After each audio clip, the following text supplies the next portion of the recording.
Si Ilyes ay isang simpleng binata na mula sa isang pook na hindi gaanong tinitingala. Siya ay isang security guard sa munisipyo ng Pasay, isang lugar na puno ng mga pangarap at lihim. Sa araw-araw niyang buhay, hindi siya nakikilala ng karamihan. Para sa mga tao sa munisipyo, isa siyang anino, isang tauhang hindi kailanman magiging sentro ng atensyon. Ngunit si Ilyes, bagaman tahimik at hindi kapansin-pansin, ay may mga mata at tainga na laging gising. Hindi siya tulad ng iba. Wala siyang ambisyon na magpataas ng kanyang buhay, hanggang sa isang araw, ang isang aksidente ay nagbukas sa kanya ng isang bagong mundo ng kasinungalingan at pagnanakaw. Bilang isang security guard, maghapon niyang binabantayan ang mga pasilyo at ang mga opisina ng mga tauhan sa munisipyo. Isang araw, habang nag-iikot, napansin niyang may mga kagalang-galang na tao na tila hindi naaayon sa mga patakaran ng munisipyo. Isang maliit na transaksyon, isang lihim na kalakaran, ang mga tauhan ni Mayor Emilio, pati na rin ang ilang mga kilalang negosyante, ay nagpupulong sa isang lihim na silid sa likod ng munisipyo. Isang mabilis na pag-aproba ng proyekto sa kabila ng mga hindi pagkakaayos. Ang mga bagay na hindi nakikita ng nakararami. Sa kanyang mga mata, nag-umpisa ng magsanib ang mga piraso ng misteryo. Nang hindi makatiis sa kanyang nakita, nagdesisyon si Ilyes na suriin ang mga papeles na nakakalat sa opisina ng mayor. Isang maliit na dokumento ang nakatagilid, at nang makita niya ito, ang kanyang hinala ay nagbunga ng isang malupit na katotohanan, ang mga tauhan ni Mayor Emilio ay kasangkot sa malawakang pagnanakaw mula sa kaban ng bayan. Sila ay naglalagay ng maling mga pondo sa proyekto at nililihis ang pera para sa kanilang sariling kapakinabangan. Agad na nagdesisyon si Ilyes na hindi pwedeng manatiling tahimik. Hindi siya maaaring magbulag-bulagan, hindi sa oras na ito, hindi sa ganitong kalaking kasalanan. Pagkatapos ng kanyang trabaho, nagpunta siya sa opisina ni Mayor Emilio, dala ang mga ebidensyang nakuha niya. Puno ng kaba at takot, pumasok si Ilyes sa opisina ng mayor. Walang sino man sa munisipyo ang makakapagsabi na si Ilyes, ang tahimik na security guard, ay maglalantad ng ganitong uri ng lihim. Ngunit sa puso ni Ilyes, alam niyang hindi siya maaaring maging bahagi ng isang sistema ng kasinungalingan. Ang hindi niya alam, mas malalim ang mga lihim ni Mayor Emilio kaysa sa iniisip niya. Mayor, sinabi ni Ilyes, ang tinig niya ay bahagyang nanginginig, ngunit ang mga mata ay puno ng determinasyon. May nakita po akong mga hindi tamang gawain. Ipinapakita ko po sa inyo ang mga dokumento na ito.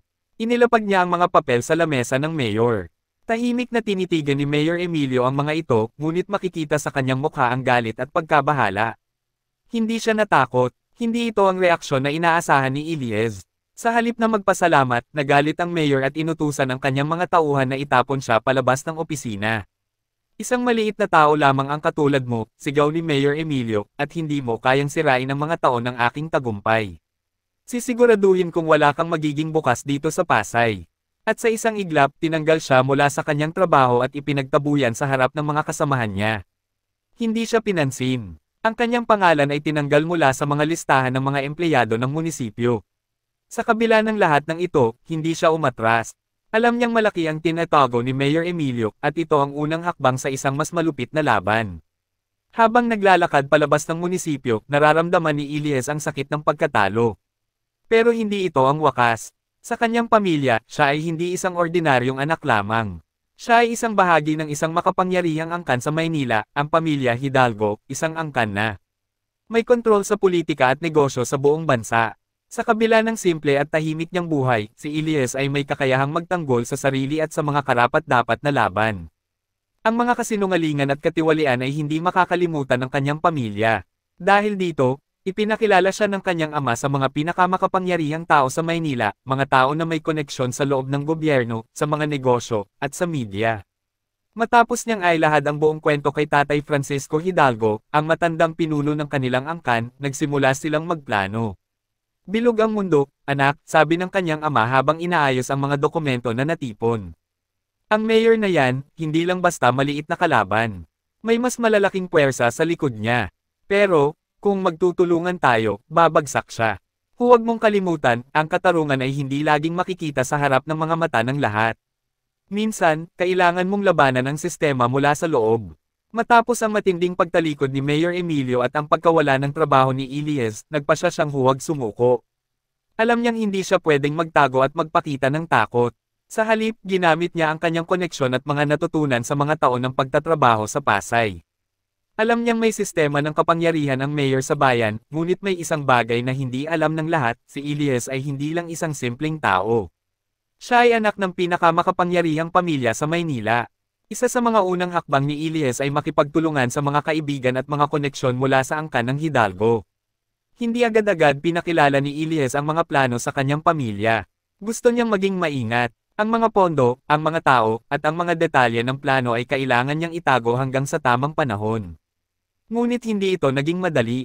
Pinili niyang dumaan sa mga lokal na lider, mga negosyante, at mga mamamahayag na mayroong interes sa pagbagsak ni Mayor Emilio. Alam niyang ang mga simpleng tao ay nawalan na ng tiwala sa kanilang lider, at ang mga opisyal na may malasakit sa bayan ay maghahanap ng mga ebidensya upang pabagsakin siya. Isang malupit na laro ng kapangyarihan ang nakataya, at kung hindi siya magiging matalino, maaari siyang maging isang simpleng biktima.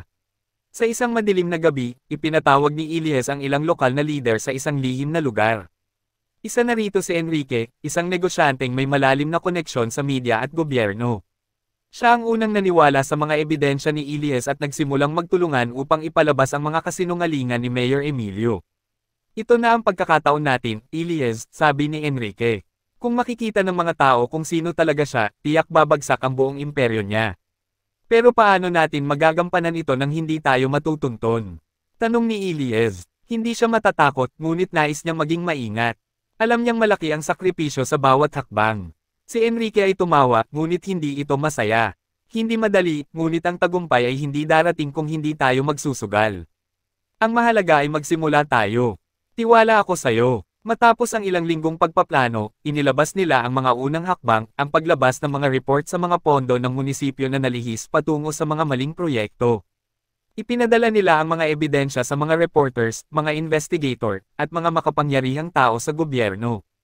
Isang malaking iskandalo ang nagsimula. Ngunit sa likod ng mga ito, patuloy na gumugol ng oras si Ilyes sa paghahanap ng mga taong may kakayahang magpabagsak kay Mayor Emilio.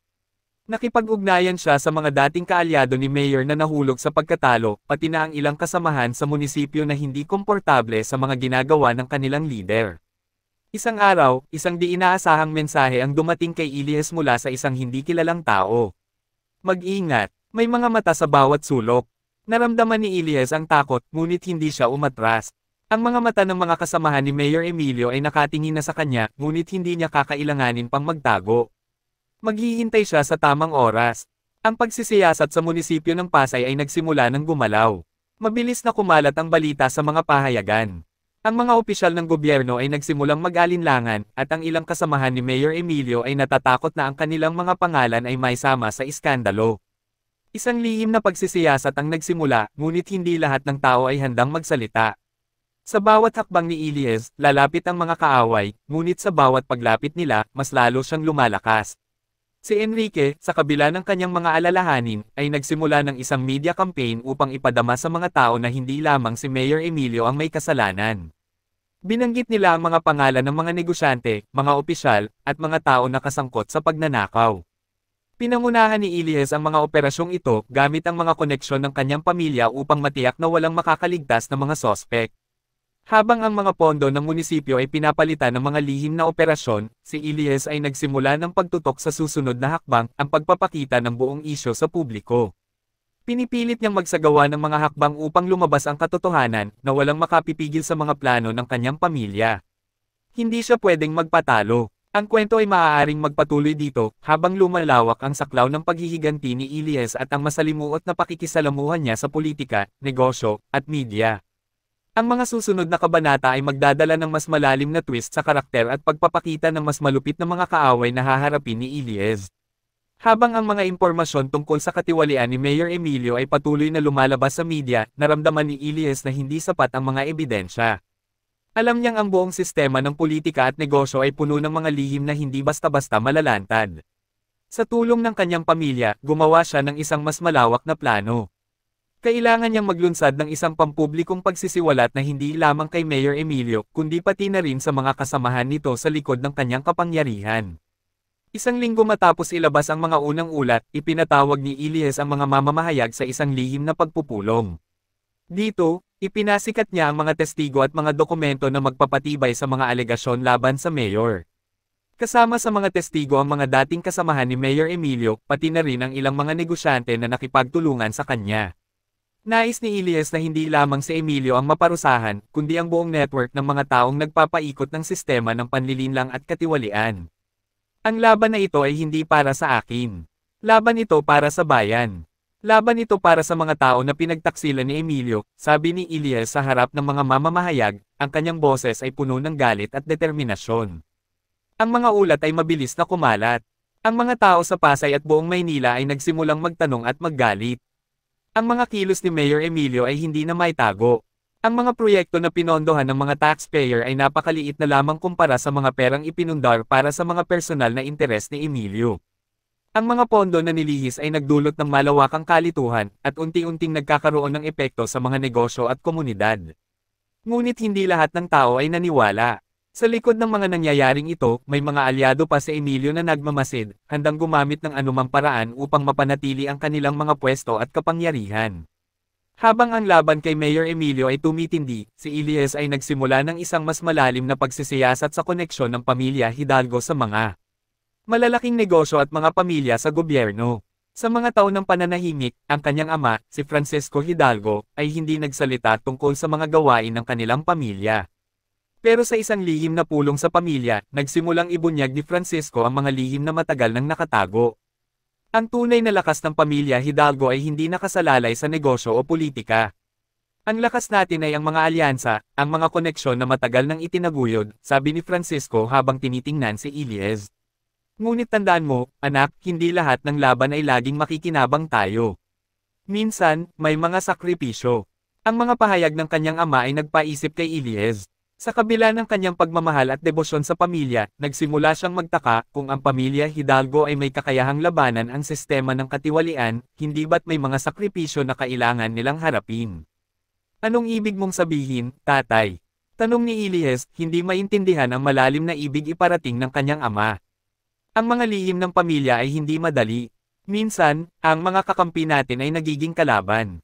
Minsan, may mga kasunduan na kailangan natin gampanan kahit na mahirap. Ang mga salitang ito ay nagdulot ng takot kay Ilyes. Bawat hakbang na ginagawa niya, lalo siyang nababahala. Alam niyang hindi lang si Mayor Emilio ang mayroong lihim na kailangan ilabas. Pati ang kanyang pamilya ay may mga aspekto ng kanilang nakaraan na hindi kayang itago magpakailanman. Habang patuloy na tumataas ang tensyon sa Pasay, nagsimulang makaramdam si Ilyes ng mas malalim na banta. Ang mga kaalyado ni Mayor Emilio ay hindi lang basta nagsusubok na pabagsakin siya, kundi pati na rin ang kanyang pamilya. Sa mga lihim na pagpupulong, ipinakita sa kanya ng kanyang ama ang mga impormasyon tungkol sa mga lihim ng mga kalaban ni Mayor. May mga pangako at mga kasunduan sa pagitan ng mga negosyo, gobyerno, at ilang mga makapangyarihang pamilya na hindi pa nahahayag. Kung magpapatuloy ka sa laban na ito, anak, maghanda ka na.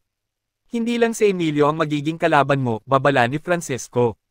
Nais ni Ilyes na magtulungan ang pamilya Hidalgo upang wakasan ang katiwalian, ngunit may mga panganib na hindi nila kayang iwasan. Hindi ito isang simpleng laban ng mga mahihirap na tao laban sa mayayaman, ito ay laban ng mga sistema ng kapangyarihan na nagsusubok magsustento ng kanilang mga interes. Ipinakita ni Ilyes ang buong plano niya sa kanyang pamilya. Hindi siya papayag na manatiling tahimik sa lahat ng ito. Hindi siya ang magiging simpleng anak na maghihintay lamang sa mga desisyon ng iba. Ang laban ay hindi lamang para sa katarungan, kundi para sa pagbabago ng sistema. Habang lumalapit ang araw ng pagpapasya, si Ilyes ay mas naging matapang at handang magtaya ng lahat. Ang mga plano niya ay hindi na limitado sa kanyang pamilya at mga kaalyado. Pinag-isipan niya kung paano makakaya niyang gamitin ang kanyang koneksyon sa media at publiko upang tuluyan ng mapabagsak si Mayor Emilio. Si Enrique, ang negosyante at kaibigan ni Ilyes, ay nagsimulang magtulungan upang palakasin ang kampanya laban sa Mayor. Ang mga mamamahayag na nagbabalita ng mga katiwalian ay nagsimula ng lumaban para kay Ilyes, at ang mga kasamahan ni Mayor Emilio ay nagsimulang matakot sa mga ebidensya ng kanilang mga ginawang krimen. Ngunit isang gabi, dumating ang isang sulat mula kay Mayor Emilio. Magsitigil ka na, hindi mo kayang magtagumpay laban sa akin, nakasaad sa sulat. Nakaramdam si Ilyes ng higit pang takot, ngunit ito rin ay nagbigay sa kanya ng lakas. Ang mayor ay natatakot na, at iyon ang pinakapayong tagumpay na hindi pa niya nakakamtan. Habang ang iskandalo ni Mayor Emilio ay patuloy na umaabot sa buong Pasay at Maynila, si Ilyes ay nagsimulang maghanda para sa pinakamalaking hakbang ng kanyang Buhay. Nagkaroon siya ng pagkakataon upang makipagpulong kay Enrique at mga kasamahan mula sa mga pahayagan. Inilatag ni Ilyes ang huling bahagi ng plano upang ipakita sa publiko ang buong katotohanan, ang kahalagahan ng mga sakripisyo at ang tunay na mukha ng mga kalaban. Ano ang plano mo, Ilyes? Tanong ni Enrique, nagmamasid sa mga ebidensya na hawak nila. Maghahanap tayo ng pagkakataon para makuha ang atensyon ng buong bansa. Hindi lang sa Pasay. Kung may pagkakataon tayong ipakita ang mga dokumento sa media, pati na ang mga testigo, siguradong tatahimik si Emilio. Hindi niya na kayang itago ang lahat, sagot ni Ilyes, ang boses niya ay puno ng determinasyon. Pinagplanuhan nilang mabuti kung paano ilalabas ang mga ebidensya sa pinakamahalagang oras. Lahat ng mga mamamahayag, mga politiko, at mga negosyante na sangkot sa iskandalo ay pinilit nilang buuin ang isang pahayag na magsisimula ng isang pagsabog na hindi matitinag. Ang malaking araw ay dumating. Sa harap ng mga mamamahayag at mga lider ng komunidad, inilabas ni Ilyes ang lahat ng ebidensya, mga dokumento, mga pagnanakaw na transaksyon, at mga testimonya mula sa mga kaalyado ni Mayor Emilio na dati nang nagtakip sa mga krimen. Ang mga balita ay mabilis na kumalat at ang buong Maynila ay nagulantang. Si Mayor Emilio, na dating matatag at makapangyarihan, ay nagsimulang mawala ng suporta mula sa kanyang mga kaalyado. Ang mga proyekto ng gobyerno na siya ang nagpasimula ay nabisto bilang isang malaking scheme para sa personal niyang kapakinabangan. Ang mga kontrata at mga proyekto ay tumaas na may labis na halaga, at ang mga pondo ng bayan ay nailigaya sa mga pribadong interes ng mayor. Hindi na makayang itago pa ng mayor ang mga ebidensya, at sa huli, humarap siya sa mga mamamahayag at nagsalita. Oo, lahat ng sinasabi nila ay totoo. Ngunit hindi ko kayang magsisi.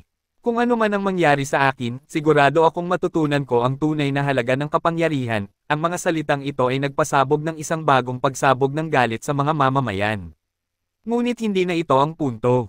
Ang punto ay napatunayan ni Ilyes na hindi lang siya isang simpleng security guard, siya ay isang makapangyarihang anak ng Hidalgo, at hindi siya matitinag.